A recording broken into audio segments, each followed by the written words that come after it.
Warning, the following broadcast contains strong opinions, playful antics, and controversial topics causing off-the-rails fun. Chances for being offended are higher than average for sensitive people. Viewer discretion is not advised. Live a little and have some fun.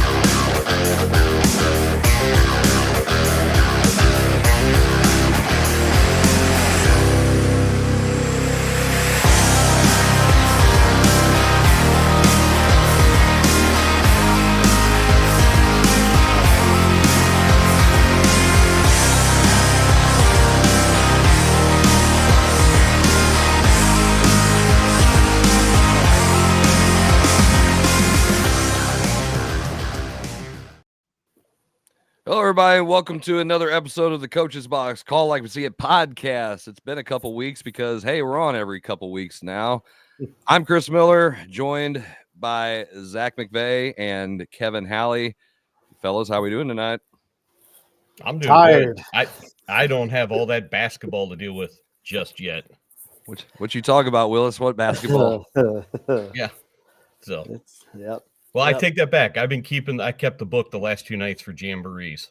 Oh, there you go. Oh, look at you. I got to see the Incarnate Word girls last night. Ooh. And how was that? Legit, I think is a good way to put it. I think they scored 123 points in 6 quarters. Good they look like they've been practicing for 10 years straight. Well, they can. They brought 16 kids with them. All of them can play at the varsity level and excel at the varsity level, including the 4 freshmen they had with them. But they just, the other two, Whitfield and Pius, they both played really hard against them. Did some good things at times, but it was fun to watch. But they're Incarnate Word, so that's what happens. Yep, that's fair. Here's the bar. Let's see how you compare to the bar. Our girls had a jamboree tonight, and I've got asked many a times, like, why don't you guys play in a jamboree? Because everybody always asks, do you guys want to play in a jamboree? I haven't played in a jamboree.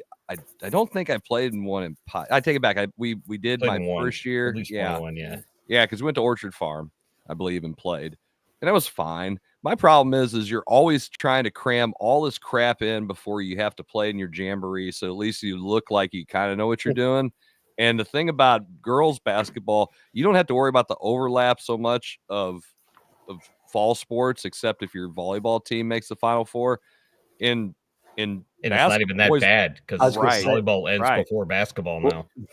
Anymore if the girls play. I mean, So here we got, we got kids that come in. That, you won the first round football game. Well, there's a week where we don't have them. Yeah. The Zach remembers this when we was at St. Pius and the boys played for the state championship in soccer. Mm-hmm. Well, hell, I mean, we had played a jamboree. It's like, okay, hey, 2 days later we're playing. Mm-hmm. No, I would rather have the practice time. Our boys team hosted one on Monday. Oh, really? And they're missing, I don't know, 8 kids, maybe 9. Probably half at least. And I think they had 2. None of the kids that played. They had a couple of kids up from JV and a couple of kids that couldn't play varsity last year, but none of the kids that played in the jamboree played any varsity minutes last year. But we were hosting it, so you can't cancel in that situation. But you can. It's just kind of a D-bag thing to do. Oh yeah, but so you don't want to do that. But it was correct. You got to see some things from some kids that maybe you don't get to see a little bit. They only had 8 available to play the 6 quarters that night. It's a good problem to have if your football team's still playing. It's a great problem to have. But I really enjoyed watching some of those new kids that I hadn't seen play before play. Yeah. And Chris, and I know from your perspective, because again, you would rather have the practices. I kind of always likened it to, okay, where are we at? Like, how are we going to compare? But then if I had position battles, like I wanted to see again, like you said, Kevin, you talked about, well, you got kids that have never had varsity experience before. Well, here you go. It's show and tell. And it's show and tell for family. It's show and tell for, everybody involved in and around the school. So you can say, hey, who did well, who didn't. And so going forward, it kind of sets that tone. I think it also gives a false sense sometimes, whether it's a kid who gets to play in the jamboree because of someone else not being available, and then that creates problems. That actually kind of happened a little bit at Grandview. What didn't cause a problem, but I can see it. Expectation. Yeah, false expectations and different things with say family members or the kid. So I mean they're great for other things. I'm just not a fan. Sorry. That can be figured out if coaches are communicating in the way that they should, but not every kid gets that. I get that. You could tell them in black and white and print it and make them sign it and turn it back to you, and they still wouldn't get it sometimes. Kevin, you got to understand I don't know how many times I've said Jarvis being here would be like, I don't know how many times Miller's said the same thing, and it's just like kids just don't listen. He's Pete and repeat. That's our big joke. Pete, repeat. Well, the way football has, and also I'm going to throw this: the way the football's gone.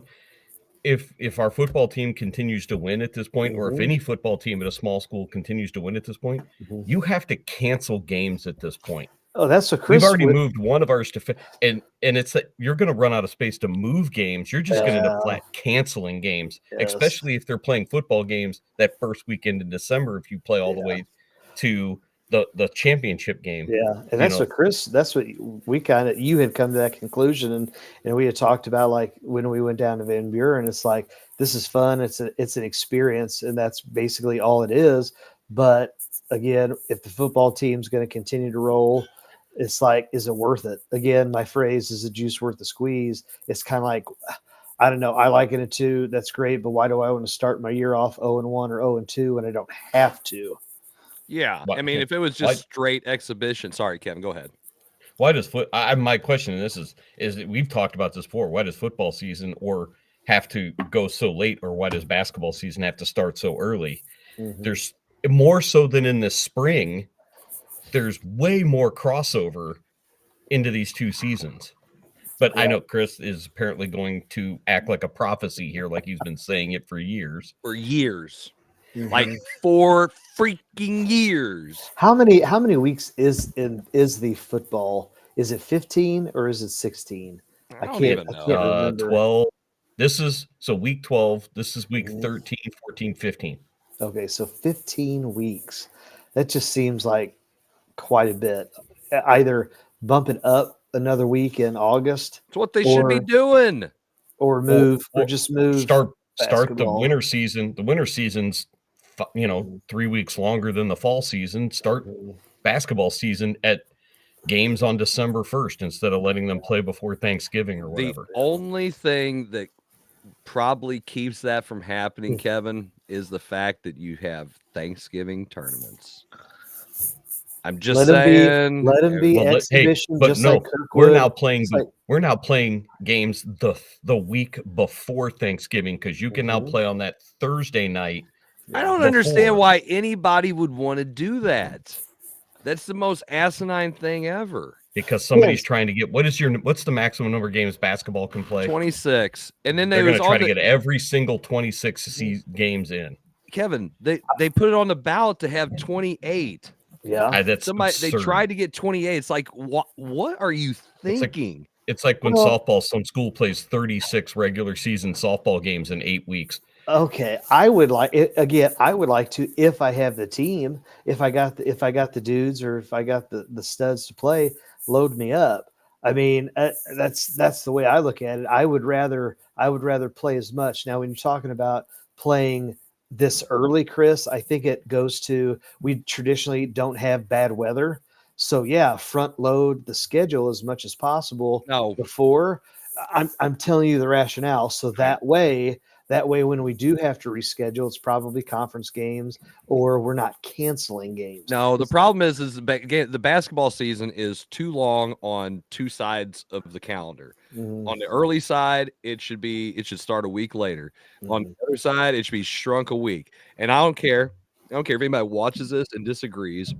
Think about, again, the overlap.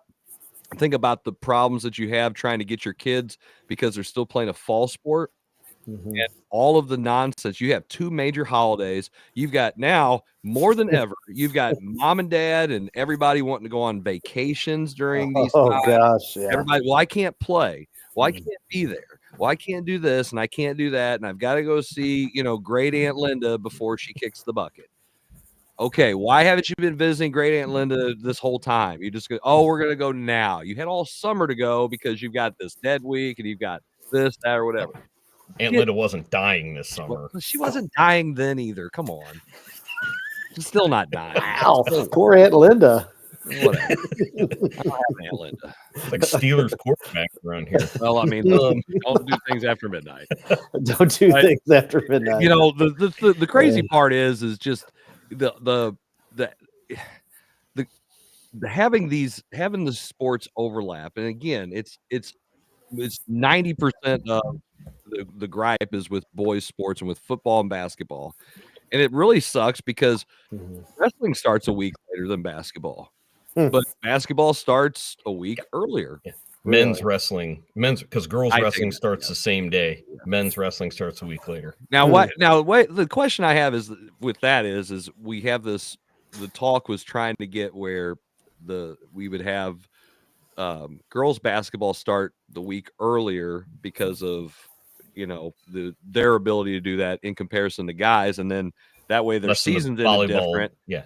Volleyball versus football rollovers. Yes. Right. And then you would have you wouldn't have this big weird thing at the end of the season with the dates and everything, especially with your championship factor. Anyway, but that got shot down too. I would say, would you have the girls championship class? Yeah, it'd be a week 1 through 5 or 1 through whatever, however many classes there are now. The girls and then the boys would run a different weekend.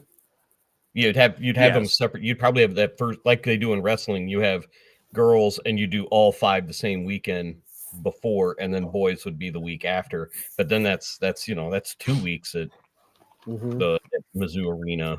That Mizzou's already trying to pull out of hosting all these state championships at this point. Well, then we had this comment on here about the rumor that Mizzou will never host a football state. I haven't heard that rumor.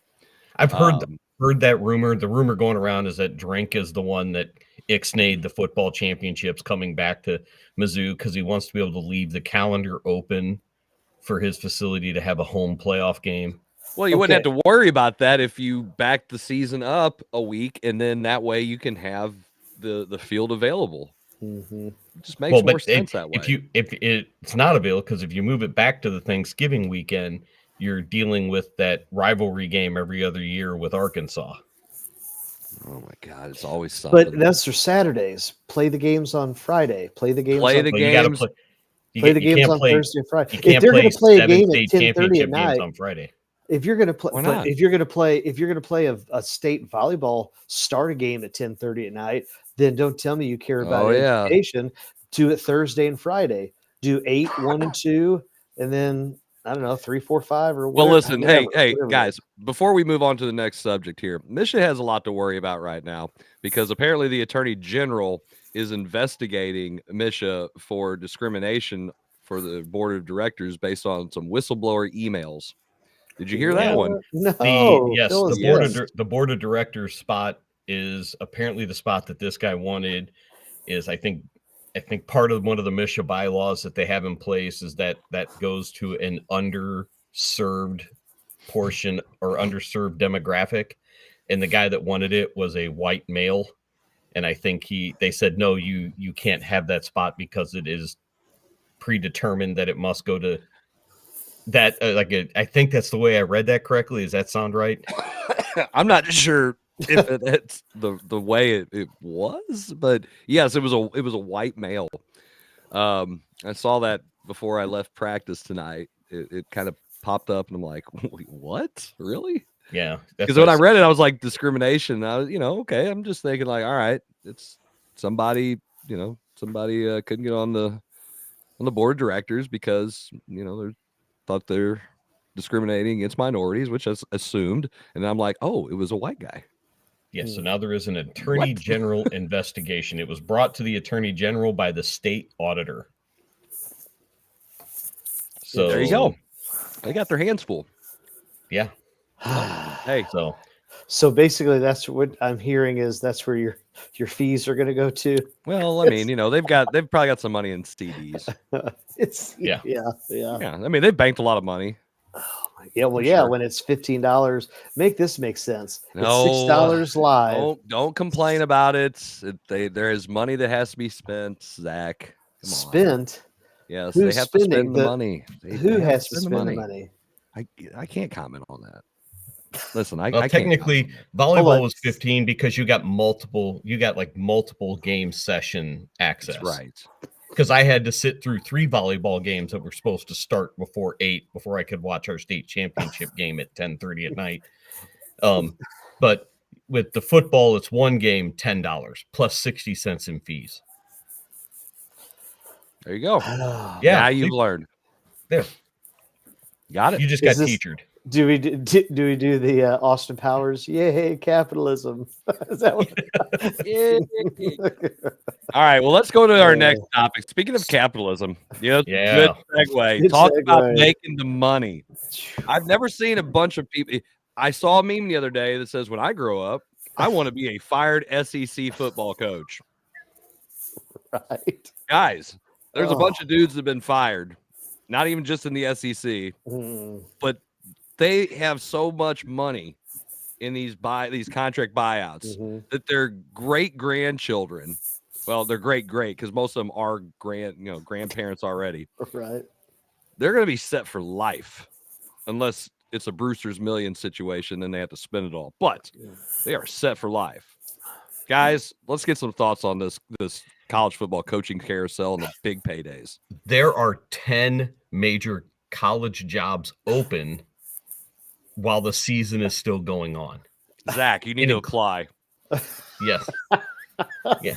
You've played enough Madden and NCAA football. Oh, no.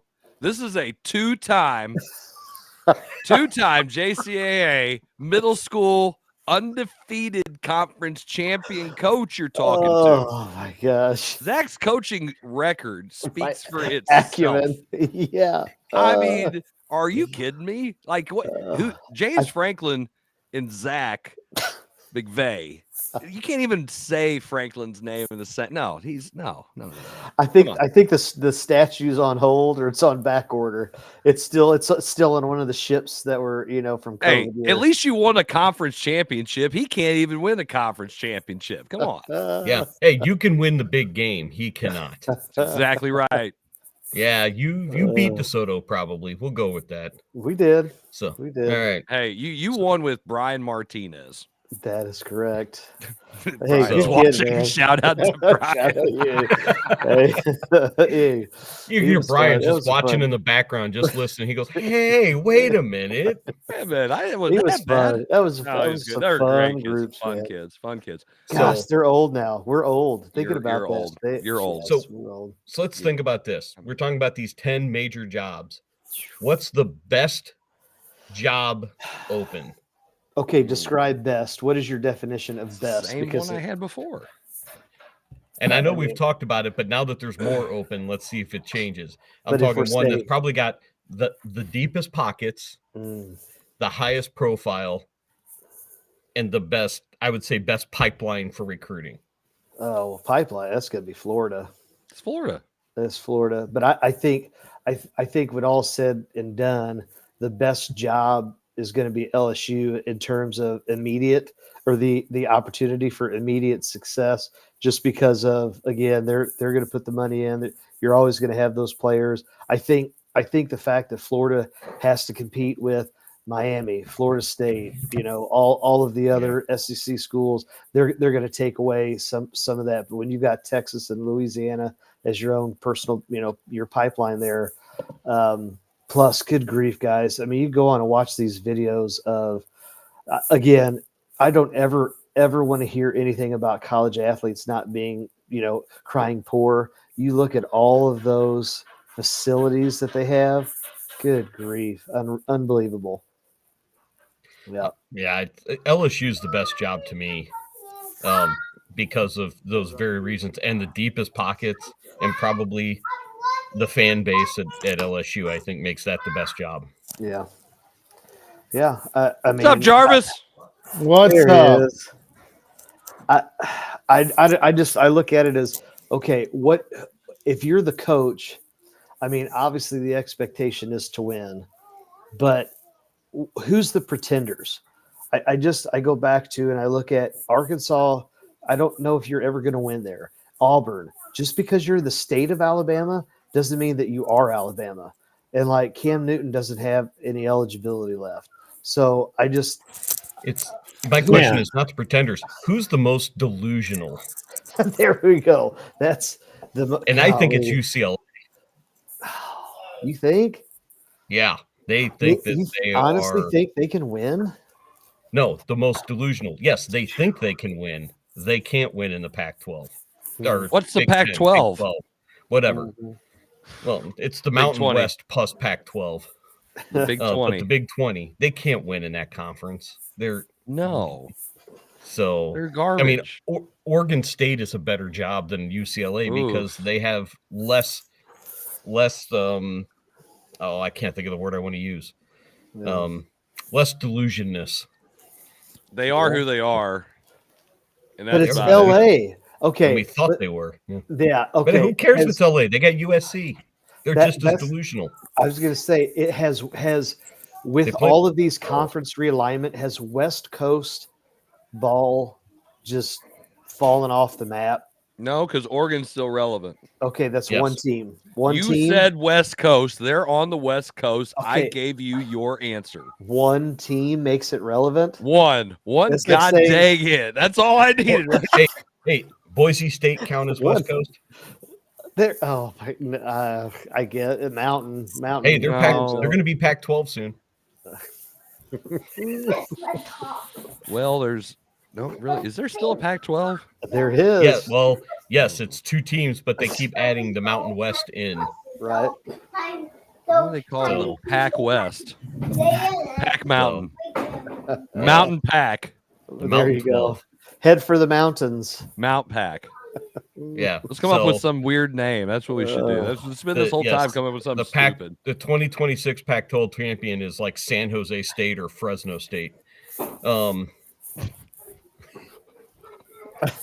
But I just the first dominoes fall in that James Franklin's being hired by Virginia Tech. Mm-hmm. That's an interesting hire. What's the next domino to fall? Which school do you think gets their coach next? Big time. Which one's most desperate to get? Which one's most desperate to get a coach? Florida. Yeah, Florida. Yeah. So they want to coach so bad. They want to try to win so bad, and then they just suck. There's no draw there anymore. I mean, there is and there isn't. Listen to me on this one. I'm going to say Auburn because I think they want to try to separate themselves from Hugh Freeze as fast as humanly possible. What's wrong with Hugh Freeze? He's amazing. At what? Being terrible. Not winning football games. He's terrible. Be patient. Be patient. Haven't we heard that before? Yeah, it sucks. I hate hearing that. Yeah. Hey, here's the question though. Does anybody hire Mike Gundy? Oh God, I hope so. Not a power four. He's a man. He's Colorado. I'll tell you what. Here's an open job that could Colorado State. Could he make Colorado State relevant? UAB, University of Alabama, Birmingham. He can follow Trent Dilfer. Right. There's probably going to be some. Okay, so what's going to wind up happening is you're going to have these non-power four schools, these head coaches go, or these coordinators go, and then maybe he does that, or he's like, you know what, I'll be on TV for a little bit. I'll get the flow. I'll be on TV for a year or two, and then get a job. None of these guys have to ever work again. But did someone like Mike Gundy? Does he end up taking it because is somebody going to go hire Texas Tech's coach to a bigger job, and he gets that type of thing? Right. Where he's the follow-up to somebody that got poached from a job. Yeah. Yeah. Again, they've got to ask the questions. And here's what I would ask is a Dabo, is a Gundy, have they become irrelevant when it comes to this era of recruiting, this type of player, of recruiting, of the portal? I mean, I'm not talking about selling your soul, but it kind of seems like, okay, why is the Dan Lanning's having success? Why are some of these coaches that, I think the Saban era is done, right? And so you have to adapt with the times. What coach is going to adapt? That would be my question. Is Franklin going to adapt? Can he? Like, and then you got to say, okay, who's that name? Who's that it person? Well, I want somebody to hire Kirby Moore. Come on, hire him, please. I think that ship sailed. No, I don't know. I think somebody takes a flyer on him because of his brother and some other things. I think the name. I think he's going to learn his track record. And he's learned all his stuff from Drink. He's going to be a great recruiter because he's learned from Drink. He's going to bring UAB something. I mean, somebody take a flyer. Jason, is this one of these things where it's like somebody giving a teacher a job interview? They just give him a good one no matter what, so they'll get to keep him, or they give him a bad. You're just trying to give a good one so they'll take him. I thought I was.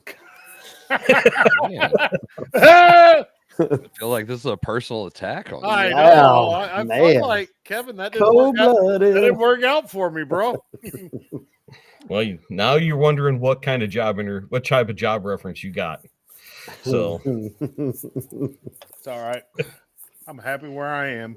Jim Powers says Mike Gundy to UCLA. I could see that. I can see that. Mike Gundy in LA. Jim who? Yeah, nobody pays attention. Who plays at 10:30 at night? They'll never know. Hey, but Mike Gundy could choke a guy. Mike Gundy could choke a guy, and he would still keep his job at UCLA. He'd fit in LA because he's a man. He's 40. He's a man. He's like 55 now after that. Yeah. Could you imagine Lane Kiffin going to UCLA and bringing his daughter there? And I mean, Lane Kiffin was at USC. Yeah. Well, that's true, but yeah. He didn't even get on. He wasn't even allowed to get on a flight after USC. He was just left on the tarmac. Right. Yeah. Pretty wild. Does anybody think Lane Kiffin ends up at Florida? What? No. Why would you? No. I think not Florida. I think LSU. That would be it, because again, I don't think Florida's not even a lateral move from Ole Miss right now. He's too established. But the fact that his daughter goes to LSU, maybe. But you've also got his kid's quarterback in Oxford somewhere, at the high school in there. So I mean, he's established. He's got roots. Man, do you want to do that? Do you want to go back and rebuild again, like a Drink? He's been here. This is year 6. He's got his, he's got his footprint on the program. Why leave unless it's up the ladder? And I just don't see the difference between Lane Kiffin and Drink is Lane Kiffin's going to have to leave Ole Miss that's not difference, the similarity. Lane Kiffin's going to have to leave Ole Miss in order to win a national title as a head coach. It's going to have to be at LSU. You think? No. Drink definitely. I'm going to say Drink will probably have to leave Mizzou in order to win a national title as a coach. You shut your mouth when you're talking. I don't like your blasphemy. I just think if you could lock down St. Louis and Kansas City, you could lock the state down. I think Mizzou could. Kevin, I really do. Take that banner behind you down. You take all your Mizzou stuff and you give it to me because you are no longer a fan. I hate it. I think if you could quit getting St. Louis kids to go to Notre Dame and Ohio State and keep them at Mizzou, I think you could. I think St. Louis and Kansas City and Springfield, again, you have the number 1 lineman, if not the number 1 player overall in the state of Missouri, and Nixa going to Miami. I mean, again, how much talent have we seen that has left? And then I guess they come back for their grad year. But if they would have been here the whole time, I think for Mizzou to win, I think you got to have a quarterback. You have to have a Chase Daniel type guy. And that's what I think Mizzou needs more than anything. If they're going to spend money on research and development, They need to go find a dude that's a Chase Daniel type. Yep, somebody who looks like they've drank too much beer, about 6 foot tall, with shoes on, and can run around and make good enough throws. You mean Matty Mock? No. He fit your exact description there. 6 foot tall with shoes on, looks like he drinks too much beer. I was thinking Johnny Manziel, but I mean, whatever. Johnny Manziel, no, he's out of eligibility. I can't get him. I don't know. Hey, I think Peyton Manning's kid's going to be pretty good. Marshall. What's Marshall Manning? So close to Marshall Mathers. What's the name of that quarterback that Glenn Powell's playing? Oh, Chad Powers. Chad, you watch that? You need a Chad Powers. I haven't watched it. Is it any good? I want to, but I haven't seen it yet. It grew on me. Yeah. Yeah. The second season. Give me a Baker Mayfield, Johnny Manziel, Chase Daniels type for Mizzou quarterback. Like, give me that. Yeah, I love this. We just need to go get ourselves a Heisman quarterback. I love how we just. Chase Daniel was in the running. I mean, yeah. So was Blaine Gabbert for a while, but what difference does that make? 6 foot tall, looks like he drinks beer. It's not going to happen. You need somebody who's going to get the national attention with their attitude and swagger. Who's going to be everybody's like, I don't like that guy. That guy's a prick, but man, he can play. That's the guy we need. And we ain't going to get him because we're the flyover state. We're going to take a break. When we come back, we got plenty more to talk about. This is the Coach's Box. Call like we see it. We'll be right back.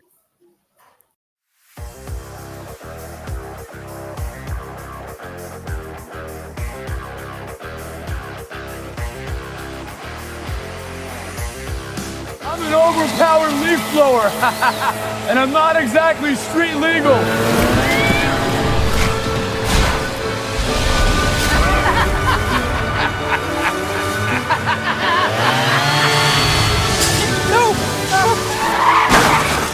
And if you don't have the right auto coverage, this could really blow your budget. So get Allstate, save money, and be protected from mayhem. Yeah, like me. Mayhem is everywhere. Are you in good hands?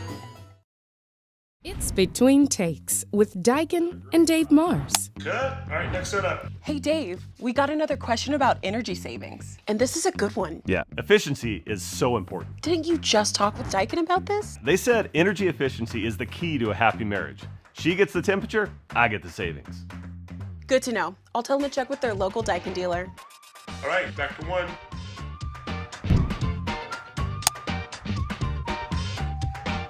Give Home by SMCI a call today at 636-337-4444 or email them at service@homebysmci.com. In the hobby of collecting, check out Elite Collectibles, open 7 days a week from 10 a.m. to 6 p.m. They carry a wide variety of sports cards, trading cards, magic cards, Pokemon cards, and other non-sports cards. Need some supplies? They also have sleeves, top loaders, boxes, and much, much more. They have online auctions every Tuesday at 6 p.m. and also do bulk grading submissions to SGC and CGC. Check out Elite Collectibles at 1258 Main Street in Imperial, Missouri. You can also view their entire inventory at www.elitecollecting.com. You need new entertainment. You need full-length content. You need the Real Fresh channel. Hey, I'm Health Fresh from the Real Fresh channel. Subscribe today on YouTube. We have new content. We are a network of podcasters putting out new stuff every single day. Whether you need sports, pro or college, whether you need comedies, whether you need pop culture, whether you need wrestling, we've got so much content on there. Gaming, check it out. Live, not live, we've got it all. The Real Fresh channel. Subscribe today.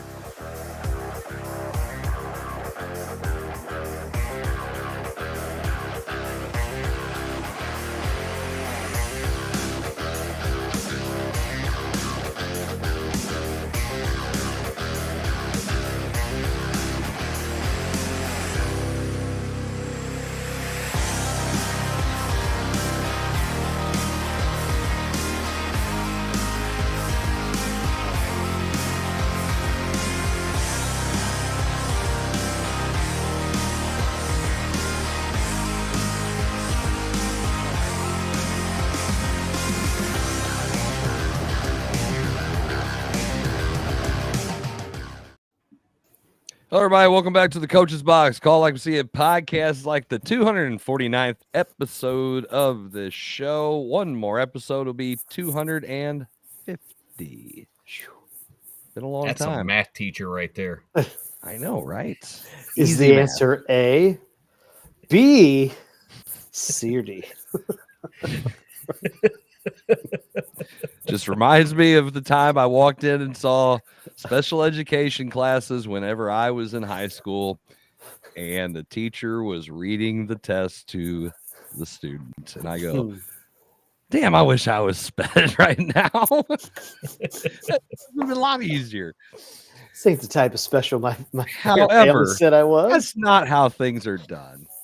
I didn't see apparently how it really was done. So thank you guys for tuning into our show. Don't forget to like, share, and comment. I'm sure there's plenty of comments people would like to make if you're watching this.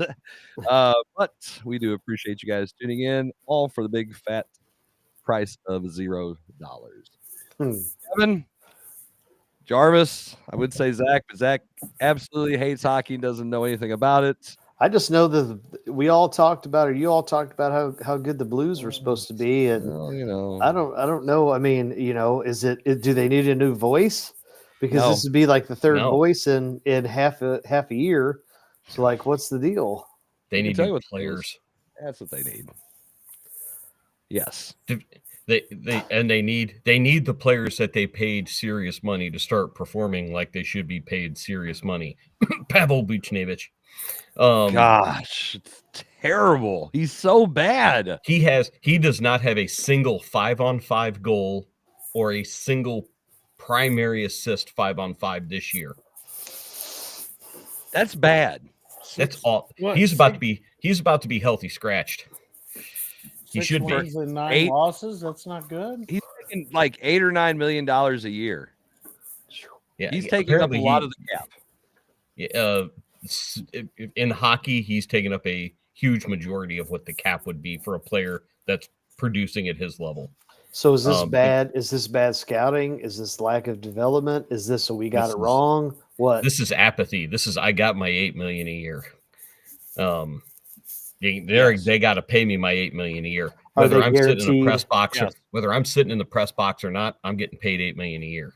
So the thing is about Buchnevich, what really makes this contract even crappier, Zach, for everyone else too doesn't know. No trade. We just re-upped him on an extension and gave him 6 years, and he has a no trade clause that's full no trade clause for I believe 4 of them.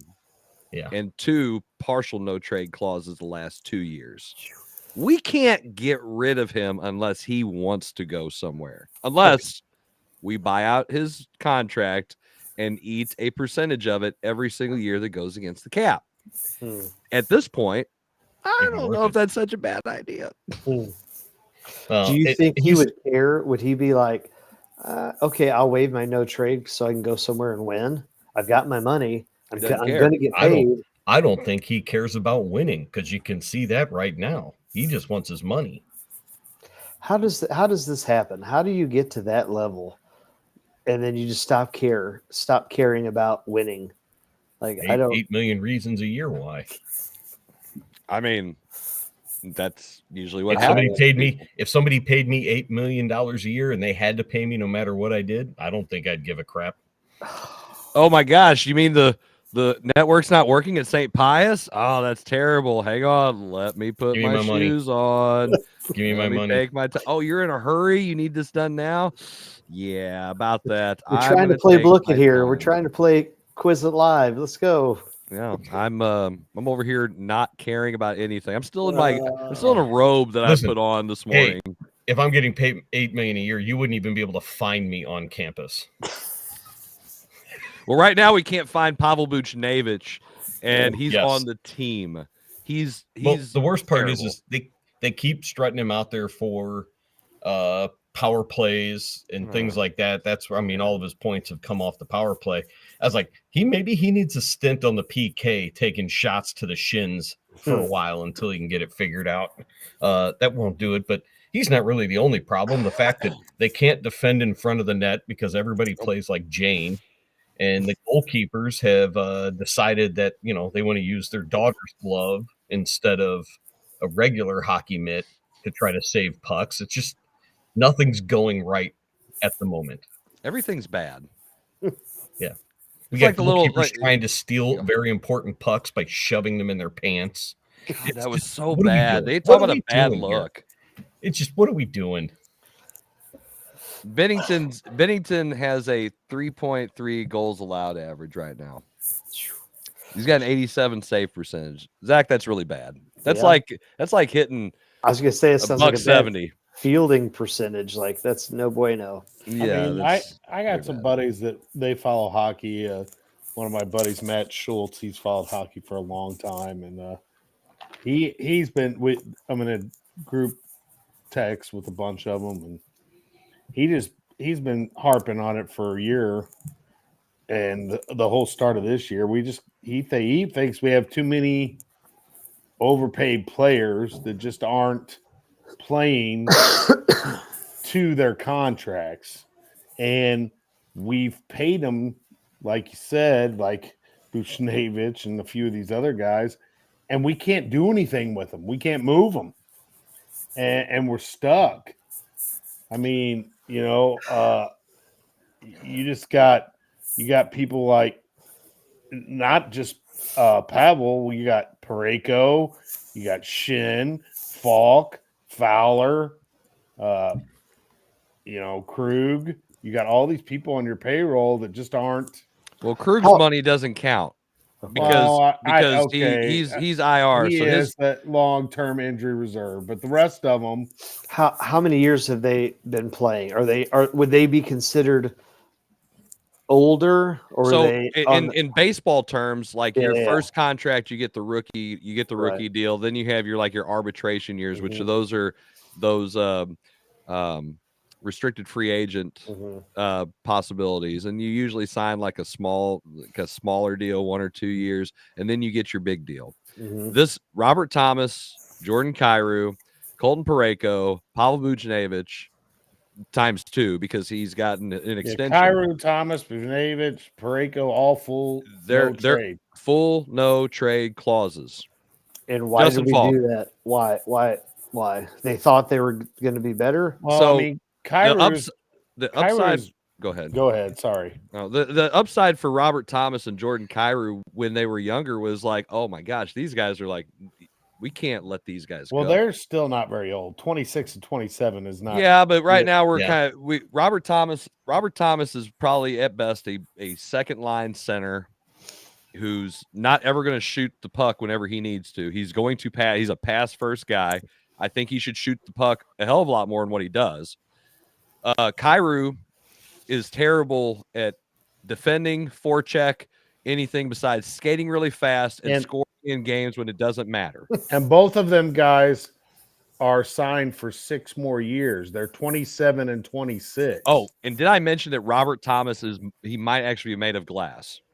So those two guys, 27 and 26, 6 more years. So you're looking at 33 and 32 by the time their contracts are up. And then Buchnevich, we got 5 more years of him. He'll be 35 when his contract's up. Then Parayko, we got 5 more years of him with his no trade clause. He's already 32. He'll be 37. I mean, them guys aren't going to quit. They're all making 8.1, 8.1, 8, 6.5, 6.5. That's now, sorry, I got to Braden Shin, 6.5. But he doesn't have a full no trade clause. His says 15 teams, something or other. 15 teams that he can only be traded to. Well, so I'm hearing bad for 4 years, and then when they're in a contract year, they're going to play out of their mind. This is and then you got Justin Falk for 2 more years. He's 33. Cam Fowler we have for 4 more years, and he's 33, and he can only be traded to 4 teams.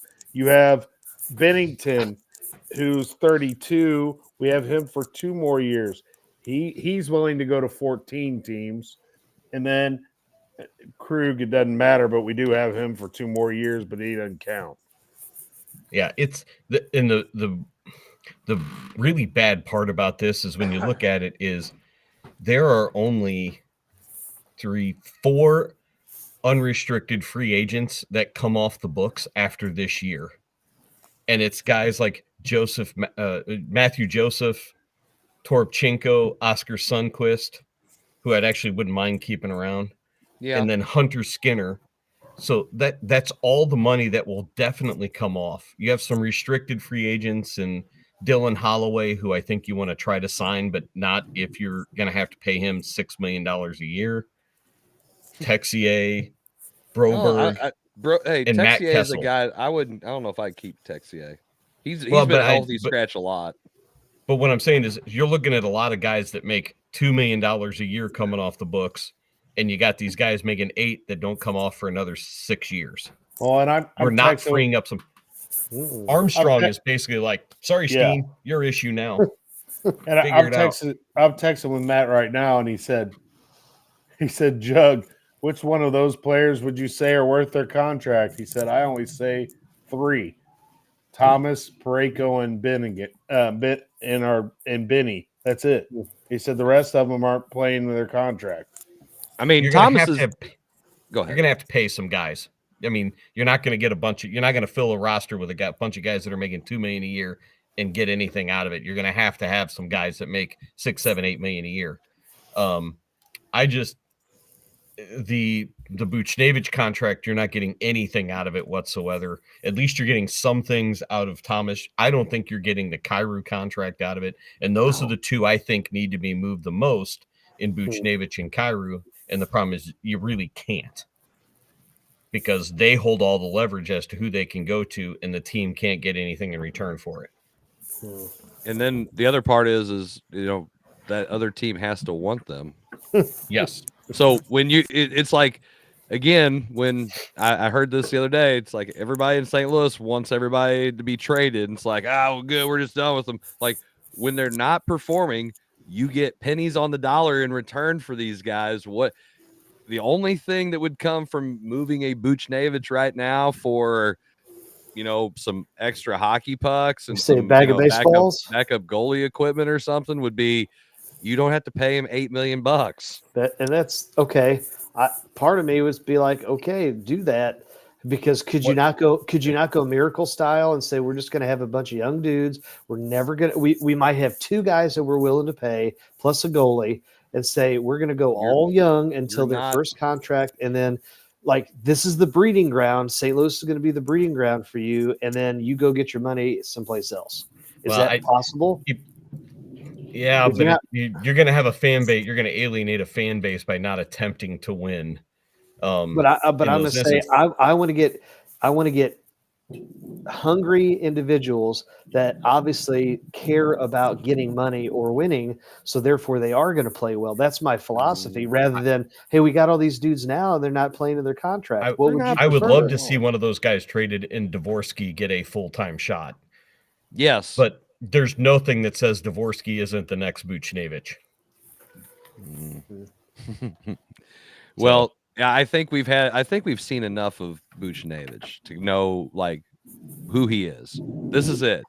He was worth the contract when they picked him up from the Rangers. I was all about it. He hasn't played nearly as well, not at all like he should have. And then I thought when his contract was up, it was like, okay, hey, that was good. Worth a try. Then we re-signed him to an extension. What made you think, man, look at all that production we didn't get. Let's give him a little bit more money, and then we lock him up. Now, I've been a very pro Armstrong fan. For however many years that we've dealt with the Cardinals' ineptitude in St. Louis. I'm kind of wondering what is the matter here, because you can't say that these contracts have been great contracts for the St. Louis Blues unless you are okay with being mediocre to the point where you're going to tank for a couple years without saying you're going to tank for a couple years, because they're going to underachieve. and you are going to acquire some high draft picks. And by the time you can turn this whole thing back around, you'll have done what the Avalanche have done and had crappy seasons for about 4 years. Then they get 3 of the best players on the planet in the draft.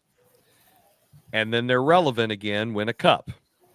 And then they can trade away all those clowns who suck, because now their no trade clauses are over. Do you see that? I'm kind of wondering if there's like this back plan, because I've always believed in Doug Armstrong has a plan. I feel like he's a very smart individual. So when I'm sitting here wondering, why do you give these guys these extensions when they didn't play that great to begin with? Now, again, Kyrou and Thomas, I think you're saying we got to lock them up, and I'm okay with that. I wasn't a big fan of Colton Parayko getting a full no trade clause, and I sure as hell didn't understand this whole Buchnevich thing. Don't get it. But you're going to make the organization tank because you're not going to be any good, and you're going to acquire high draft picks. They're just going to. They're not going to make the playoffs. Okay, so this is. But the problem is they've not been bad enough to get high draft picks. They're just out of the playoffs, so they're getting mid round picks. You're not going to do much with that method. Maybe they've tried to tank, and they've been better than tanking, just enough better that it's kind of really screwed up the plan for a while. I don't want to lose. We've been losing. I want us to finish dead last.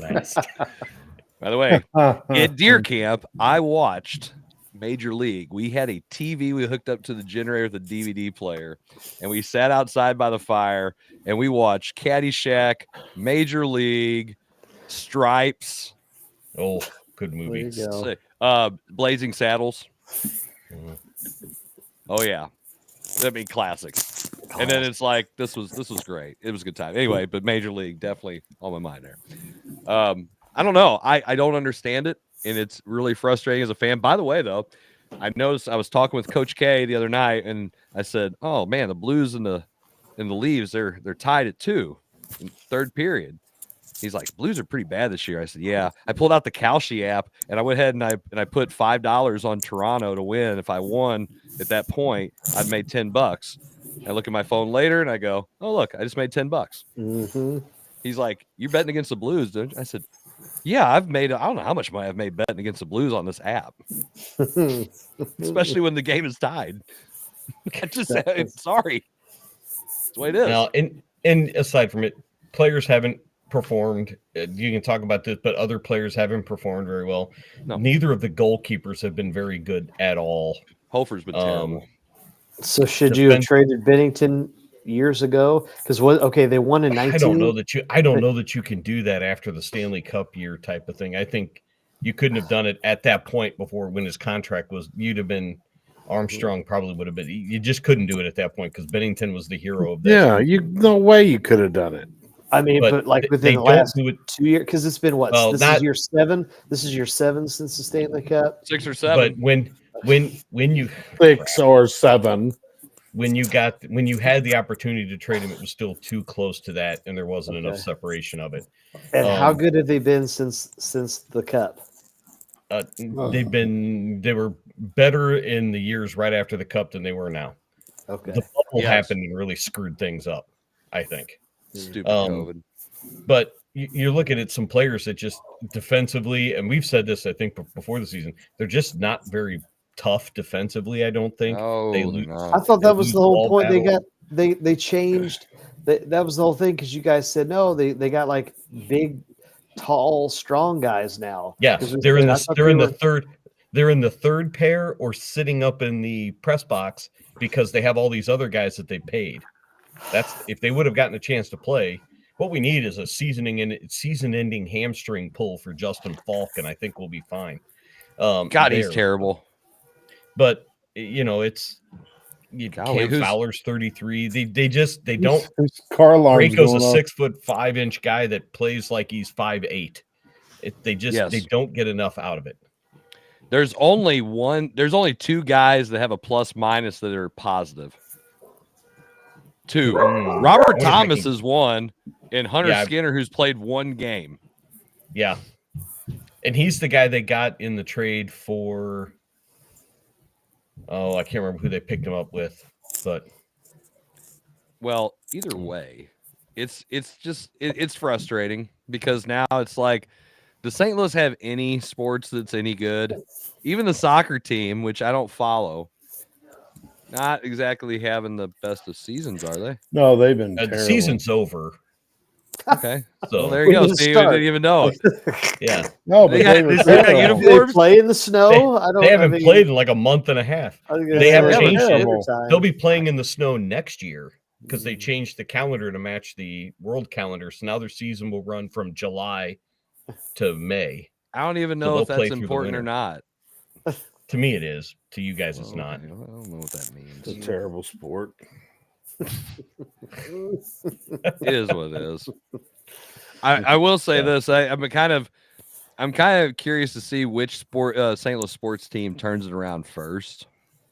And if it's not going to happen, I'm really, really, really hoping that we either pull an NBA or a WNBA team in, so that way we can have something. Like, I don't even care at this point. This is ridiculous. Could we pull a WNBA team? I thought you had to have an NBA franchise. No, you don't have to. No, because Las Vegas doesn't. You mean have example? Las Vegas. Oh yeah. Okay. There's no NBA They team. should. Seattle. Seattle should. They're just waiting to find the right team to move to Las Vegas. Yeah, they don't have a Raiders in the NBA. You know, Portland would be a good one to move because apparently that place is a hellhole, I hear. Hey, the Billikens are 4-0. Hey, there you Who go. have they played? Probably nobody. Probably literally Lindenwood. Hey. Lindenwood? Zoo's undefeated, aren't they? Huh? Yeah, but they haven't played anybody. That's all right. They're not supposed to. Not for the first Other week. teams are playing other people like Kansas and Duke. Well, that's because they've won national championships and they're playing in the Tournament of Champions. Kansas shouldn't get the chance to do it. Wait, Michigan State's playing in there. Michigan State hasn't won a national championship since Mateen Cleaves played. I would say 2000. Mateen Cleaves is older than I am. But they did just whoop Kentucky. Yeah, okay. Well, that's still, it's Kentucky. I'm happy for that. It's Kentucky. So. Anyway, hey, Zach, I'm going to tell you real quick before we had to get off the air. Okay. And Jarvis can attest to this. There hasn't been any flex ran this year. Do what? There has not. Je ne sais quoi. What? There is no flex being ran. What are you running? No. Hold on. No flex being ran at Fox High School. Hold on. They've called for the flex. The guys just haven't ran it yet. Okay. Well, no. What are you running? Don't worry about it. We are not running flex. Is it? Is it Grinnell? That's really odd. Are you running the Grinnell? My first third grade girls practice is on November 30th, and I'm putting the flex in within 10 minutes of starting practice. There you go. They may not be able to dribble, but you know what? They don't have to dribble. They're just passing the ball. That is an insult to my head coach. That's a side story. That's a side story. That's an after hours. Yeah, but you are not putting in the flex, and if you are, you need to get Chris Miller to help. That is correct. Chris, would you come coach third grgrade girls and help me put the flex in? I don't know about that. I'm sure Martucci will help you. What do you do? I can't even say it. What kind of popsicles you want?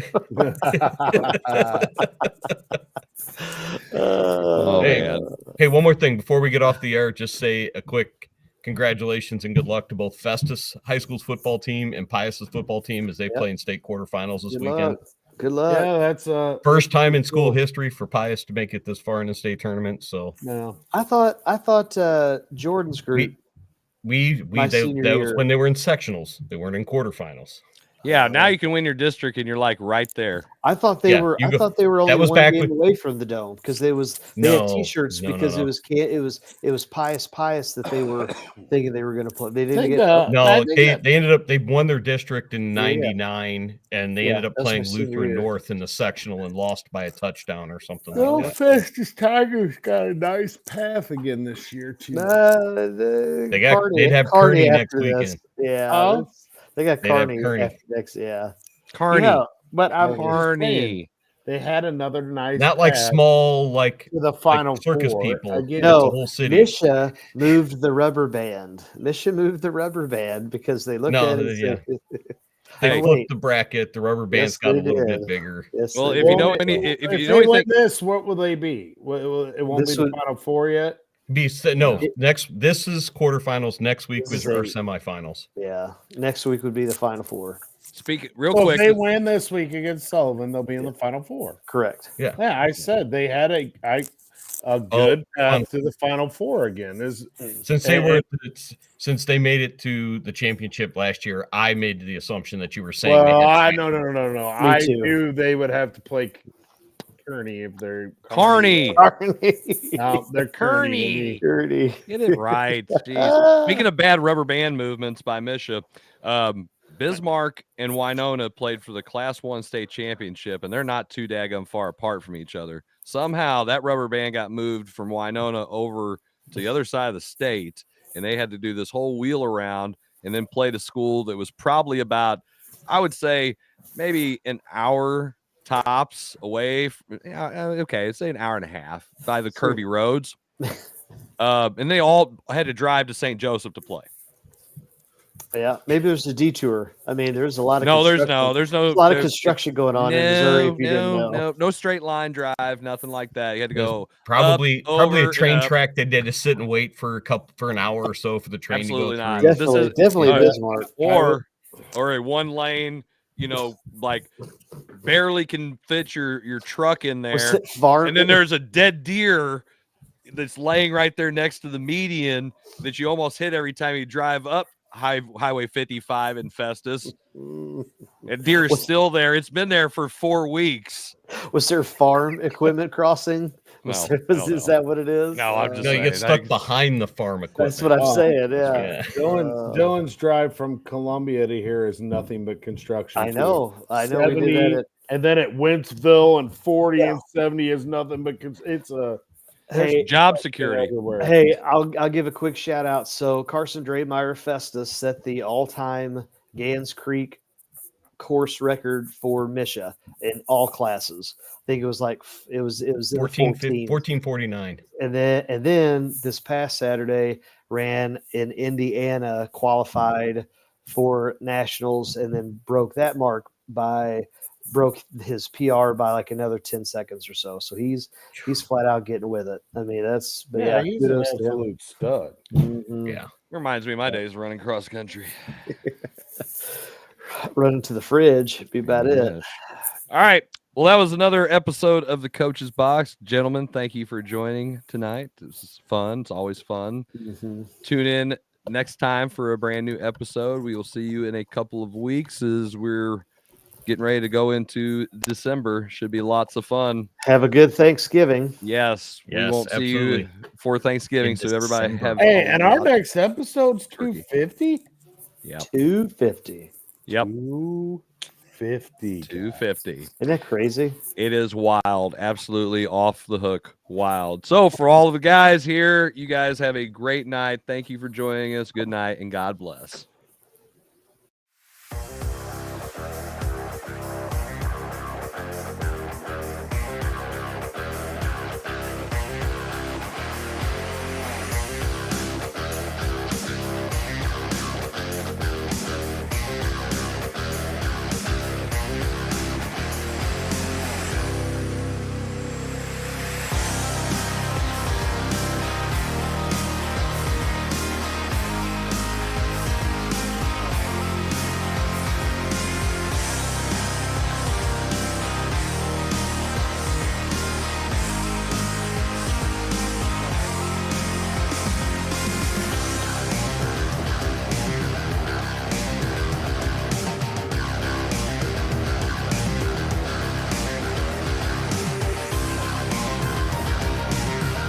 This episode of the Coach's Box Call It Like We See It podcast is brought to you by Off the Rails Media.